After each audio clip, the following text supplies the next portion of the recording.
जब आप सकारात्मक भाव में, भगवत भाव में चले, तो नकारात्मक के लिए दरवाजा क्यों खुला रखा? देखो, कमजोरी रखोगे तो ठीक नहीं है। आप समझो, एक गेम है, गेम, खुली बात समझो, एक गेम है ये संसार। आप खेलने की इच्छा की तो आपके सामने ये गेम पेश कर दिया गया। आप अभी खेल की इच्छा खत्म कर दो, आप जीवन मुक्त हो जाओगे। इच्छा का त्याग ही जीवन मुक्तता है। कोई इच्छा ना, सद ना सद। अब इच्छा तो है, इच्छा का त्याग नहीं कह सकते कि हमने इच्छा का त्याग कर दिया।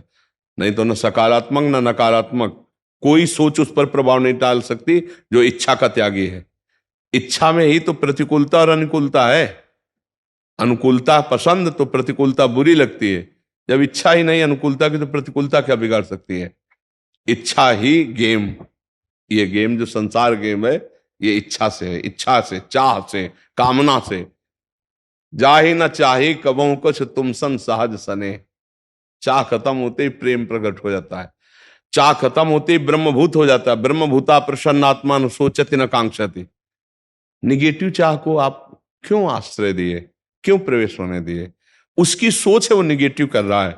मेरी सोच है पॉजिटिव, मैं सोच रहा हूं भगवान मेरे हृदय में जो जलन पैदा करे ना, उसकी नकारात्मक चेष्टा से, प्रियजनों के द्वारा किया हुआ अपमान, नकारात्मक चेष्टा, अवहेलना, ये ज्यादा दुख पहुंचाती है। तो प्रियजन तो मेरे प्रभु हैं और वो कभी प्रतिकूल हो नहीं सकते। और इन प्रियजनों से अब हमारा कोई राग नहीं रहा। इनको भगवत स्वरूप मान करके मैं, अगर ये प्रतिकूल व्यवहार भी करते हैं तो मेरे ऊपर अब कोई प्रभाव नहीं पड़ने वाला।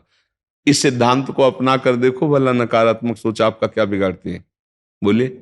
जैसे अभी आपने दिशा निर्देश दिया कि उसके लिए कोई इच्छा अंदर से जागृत हो या कुछ ऐसा मान भाव रहे या सम्मान की प्रति, तो गुरुजी ऐसा मान भाव या सम्मान के प्रति इच्छा रखना स्व इच्छा जागृत नहीं हुआ।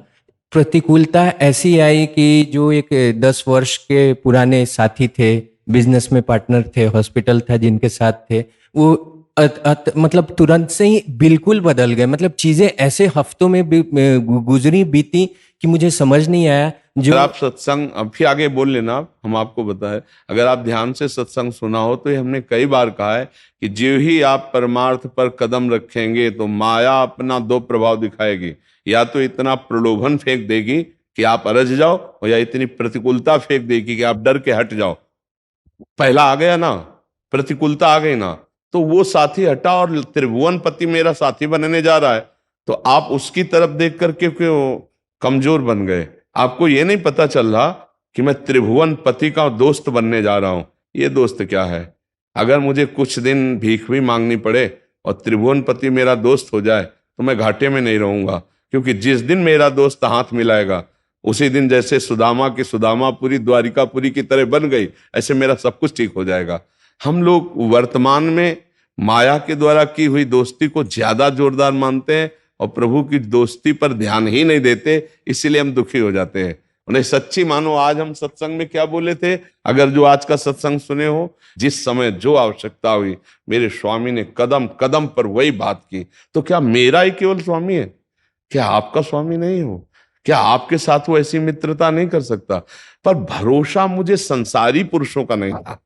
खास बात ये थी कि मुझे अपने स्वामी का भरोसा, तो मैंने निश्चय कर लिया था मुझे मरना है। इसके आगे तो कोई कष्ट होता नहीं ना, मरना है। तो स्वामी ने ऐसे ले लिया, ऐसे गोद में ले लिया, ऐसे गोद में ले लिया। तो इसलिए हम आपसे प्रार्थना करते हैं, आपका मित्र यदि आपको छोड़ रहा है, प्रतिकूलता आ रही, तो कोई बहुत बड़ा मित्र हाथ मिलाने के लिए तैयार है। जी स्वामी जी, जो द्वंद्व था वो इसलिए ही दूर हुआ क्योंकि मैं श्री जी की साक्षात कृपा महसूस कर पा रहा था। जब नकारात्मक भाव था वो प्रचंड इस कदर भाव था कि जितने निजी जन थे और जो जैसा मैंने बताया उन्होंने भी छोड़ा और सबने बात तक करनी छोड़ दी। मेरे पास कोई विकल्प नहीं था कि मैं अपनी व्यथा किसी को भी बताऊं। और मैं रात्रि में रोता था, मैं रात्रि में भाव प्रकट करता था और केवल श्री जी का। मुझे लगता था ना कि ना संबंधी हुए ना कोई और हुआ, मेरे पास बस एक है कि मैं श्री जी का तो कम से कम हो जाऊं। मैं तो कभी उनका हो जाऊं, कोई भी ना माने मुझे, सब चलेगा, लेकिन कम से कम मैं भाव से उनका हूं जिनके लिए, जिन्होंने मुझे ये शरीर दिया, डॉक्टर बनाया, चिकित्सक बनाया कि मैं सेवा कर सकूं। और वो भाव था जिसके वजह से ना मैंने किसी की प्रतिकूलता की। मुझे लोगों ने अनेकों विकल्प दिए, आप पुलिस के पास जाओ, कोर्ट में जाओ, जिन्होंने आपके ऊपर इतना सब किया वो करो। मैंने उनसे एक बार भी प्रतिकूलता प्रतिकार नहीं की, उनको डांटा तक नहीं, उनको कुछ भी ऊंचे आवाज में नहीं बोला, और जिन्होंने भी विरोध किया कुछ भी नहीं किया, मैं सब पीता गया, सब पीता गया। लेकिन जो ये नकारात्मकता भाव आई, इसके बाद मैं देखता था कि रोज रात में बिलक बिलक कर रोता था, कोशिश करता था कि ये भाव मेरे ऊपर हावी ना हो, और मैं नाम जप और बढ़ाता था, सांस श्वास में नाम जप की कोशिश करता था, सब में भगवत भाव की भी चेष्टा करता था। लेकिन गुरु हा शब्द क्यों कर रहे हो, हाय में क्यों नहीं? अभी अभी भी करता हूँ, सब में देखता हूँ, ये न सिर्फ रोगी में बल्कि जो निर्जन है उनके अंदर भी, और अपने कर्तव्य की पूरा चेष्टा करता हूँ। गुरुजी, मेरा प्रश्न मूल ये था कि जैसे हम चेष्टा कर रहे थे, नकारात्मकता हैवी हो रही थी, क्या नकारात्मक, क्या हैवी हो रही है, मुझे बताओ ना। जो अपेक्षा थी और जो नहीं, ये गलत, अपेक्षा मत रखो। जो ही प्यारो करे सोई मोहि भावे। इस मार्ग में, जब भगवत मार्ग में ऊंचाई पर चढ़ाना होता है, तो आप सच्ची मानना, जो तुम्हारे साथ हो रहा है ना, उससे लाख गुना बढ़कर सबके साथ होता है। क्योंकि चढ़ता ही ऊंचाई पर। अहंकारी जीव बिना आस लिए जगत की वो जीता नहीं है। इसलिए भगवान जिस पर कृपा करते हैं ऐसे घेरे में डाल देते हैं, एक ही रास्ता रह जाता है, हरे शरणम। डरना मत, झुकना मत, टूटना मत। हालत थी कांधे पे झोली, हाथ में श्री जी, रहने का ठिकाना नहीं, खाने का ठिकाना नहीं। श्री जी के लिए रुमाल नहीं थी। इसलिए तुम्हें हिम्मत बनाने के लिए बात कह रहा हूं। डरना मत, टूटना मत। था नहीं, है, वो है, त्रिकाल में है, वो मेरा दोस्त है, वो मेरा प्रीतम है। सब ठुकरा दो, मैं उसको नहीं छोड़ूंगा। एक दिन ऐसा आएगा कि आप हमारी इस बात को खुद बोलेंगे अपने अनुभव में। जैसे हम आपको बोल रहे हैं ना, ऐसे आप अपने दोस्तों को बैठाल के अनुभव में बोलेंगे कि एक दिन था ऐसा कि मेरे साथ ऐसा हुआ, और आज दिन ऐसा है कि मैं ये हूं। ऐसा वो करता है। मेरी तरफ एक कदम चल, मैं 1000 कदम तेरी तरफ चलूंगा। तो मेरे लिए एक आंसू बहा, मैं ऐसा प्रेम प्रकट करूंगा कि जगत तेरे लिए आंसू बहाएगा। सब जगह लोग आशीर्वाद मांगने जाते हैं, हमारे यहाँ हमको आशीर्वाद देने आते हैं। बाबा मेरी आयु तेरे को लग जाए। सुनते हो? हजारों माता बहन नौजवान, महाराज जी मेरी आयु आपको लग जाए। ये क्या है? मेरे प्यारे का प्रिय। अब ये बात कौन कहता है? अत्यंत प्यार करने वाला कहता है, नहीं कहता। हजारों रूपों में मेरा प्रभु प्यार कर रहा है। क्यों? अब प्रभु के सिवा मेरा कोई नहीं, तो वो मुझे प्यार कर रहे हैं। डरना मत, टूटना मत, झुकना मत, दूसरे से हाथ मत पसार देना। वो देख रहा है, तुम्हें हर समय देख रहा है। यही तुम्हारी कसौटी हो। आगे बढ़ गए, निहाल हो जाओगे। शब्द हमारा याद कर लो, निहाल हो। संतों से इसीलिए मिला जाता है कि उनके अनुभव हमको पता चल जाए कि ये कैसे आगे बढ़े। ये हम इसलिए आपको बता रहे, केवल भरोसा उनका रख लो, सब मंगल हो। और ये तो हुई बाहरी बात। वो आंतरिक बात ये है कि भगवत प्राप्ति हो जाती है। यहां तो रोज का रोज श्वासें कम हो रही ना, चाहे दुख में हो चाहे सुख में हो, इसे झेल लो, सह लो।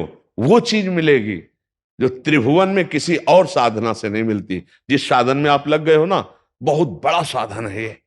सब में भगवत भाव। बस सहना सीख जाओ। सहने में थोड़ी कमजोरी पड़ रही, इसलिए प्रश्नवाचक चिन्ह खड़ा हो गया। अगर सह गए प्यारे, तो ये बहुत बड़ी चीज मिल जाएगी। आप खुद हमारी बात को याद करोगे कि ऐसा वो कह रहे थे कि बहुत बड़ी चीज कुछ नहीं है, वो खुद प्रकाशित हो जाते हैं। और जहां प्रकाशित हुए तो सब ज्ञान यहीं प्रकट हो जाता है। पढ़ना लिखना एक तरफ रहता है, वो ज्ञान अलग होता है। और जो भगवत प्रदत्त ज्ञान होता है वही माया का भेदन करता है। पढ़ा लिखा ज्ञान माया का भेदन नहीं करता। भगवत प्रदत्त ज्ञान जो है वो माया की जड़ का भेदन कर देता है। जो जड़ चेतने ग्रंथि पड़ गई, यद्यपि मृषा छूटति कठिनाई, वही ज्ञान उनके प्रकाश से छूट जाता है, अपने आप माया का प्रभाव। बहुत अच्छे चल रहे हो, हम देख रहे हैं। आप आनंदित होकर चलिए, बस सहना सीख जाओ। तास्तितिक्षस्व भारत आगमा पाइनो अनित्यास। ये नाशवान प्रवृत्तियां हैं, अनुकूलता प्रतिकूलता, इनको सह जा तो बस आगे निकल जाओगे। प्रभु जी, रोना जो या जो भी प्रतिकूलता के प्रति हमारा भाव अंदर से प्रकट हो गया था, क्या उसको दाबना चाहिए या वो प्रकट करना नहीं, अपने गलत इष्ट है? से प्रकट करना चाहिए। खूब चिल्ला के रो, बस एकांत में अपने इष्ट से रो, कोई दूसरा जान न पावे।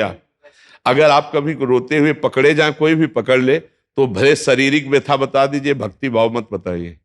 और फिर सब काम बन जाए। और रुलाने के लिए वो कर रहे हैं, अहंकार गलित करने के लिए वो कर रहे हैं। जिस पर विशेष कृपा होती उसे घेर देते, कोई साथी नहीं मिलता, कोई रास्ता नहीं मिलता, तब एक रास्ता रह जाता है हरिशरणम। जब द्रौपदी जी को घेर दिया, कोई भी सहयोगी नहीं, दांत से भी अब छूटने वाला था, सच्ची शरणागति, उसी समय चमत्कार। गजेंद्र जब घेर दिया गया, कोई सहयोगी नहीं, सब छोड़ के भाग गए, और अब की बार ग्राह ले ही जाता, पुकारा हरि,